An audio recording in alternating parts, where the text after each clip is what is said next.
everyone, I have another story time for you today. We will be reading Take Care, Good Night by Shelley Moore Thomas.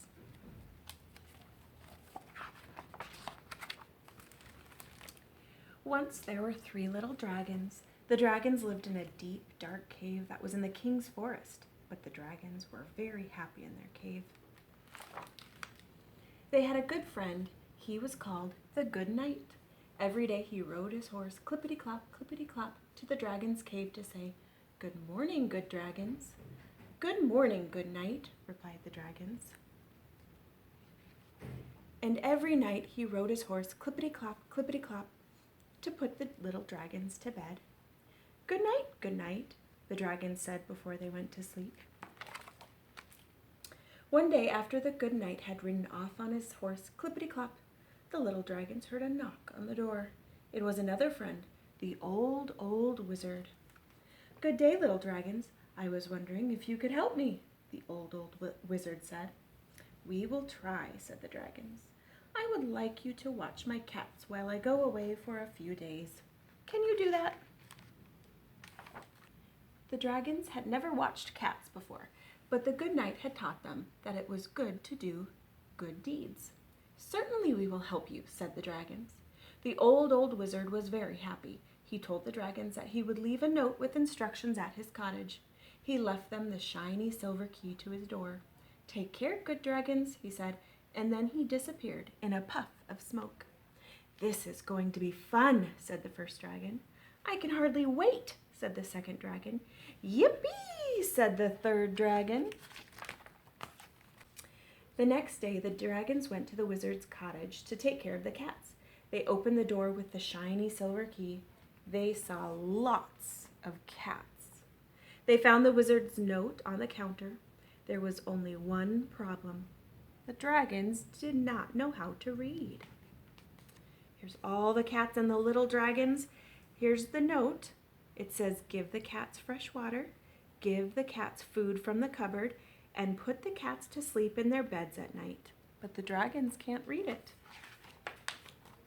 "I think the first thing we're supposed to do is take the cats swimming in the lake," said the first dragon.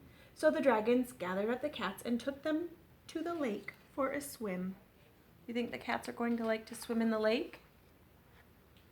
Just then the Good Night was riding by on his horse. "Good day, good dragons," said the Good Night.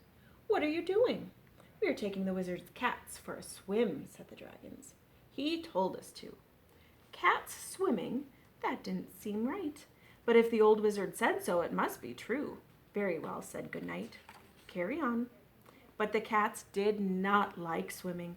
They did not like it one bit. They howled and yowled, they quivered and shivered, until the little dragons took them home.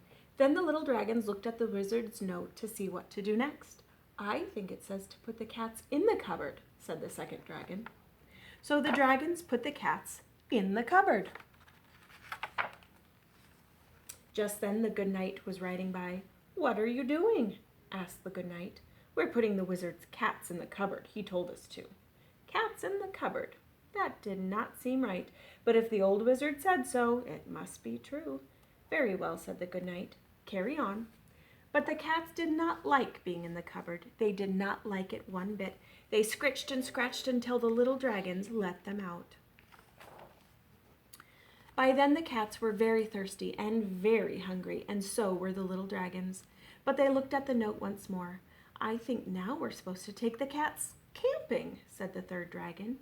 So the dragons took the cats out camping under the stars. "What are you doing?" asked the Good Night, who was coming to bring the dragons back to their cave. "We're taking the cats out camping," said the dragons. "The old wizard told us to." Cats camping? That did not seem right, but if the wizard said so, it must be true. "Very well," said the Good Night. "Carry on."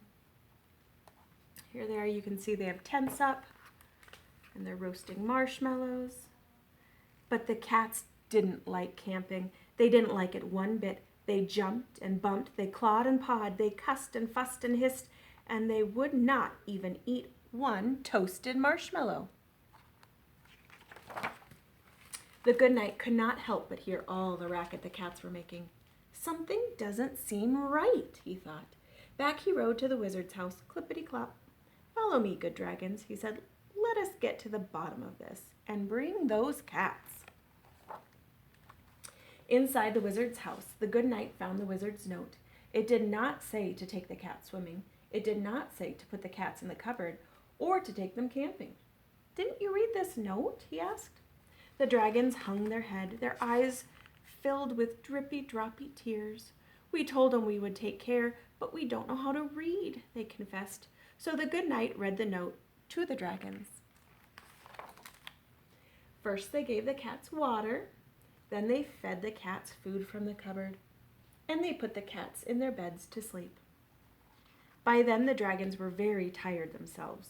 The good knight walked them back to their cave and tucked them in for the night. The next day the wizard came back from his trip. He visited the dragons. Thank you for watching my cats, he said. You did such a good job. I wanted you to have this. He handed them a tiny baby kitten of their own. And I wanted you to have this, said the good knight. He handed a book to the dragons. You see, the book says ABC. It was a book about learning to read. I bet the good knight helped the dragons learn how to read. So we read a book about a knight and some dragons, and I thought, how perfect if we do an art activity about a castle. So we've done this at Storytime before, where we take and put lots of shapes out for you guys to pick through and find whatever shapes you'd like. We use triangles or squares or rectangles or circles, lots of different colors and shapes out there, and you use those shapes to create a castle. So use your imagination, decide how you want your castle to look and how you can best use those shapes. This is also great practice for kids to identify colors and shapes and use their creativity to build a castle of their very own. If you do this activity, we would love to see pictures. Go ahead and reply to this post and share your pictures there if you'd like.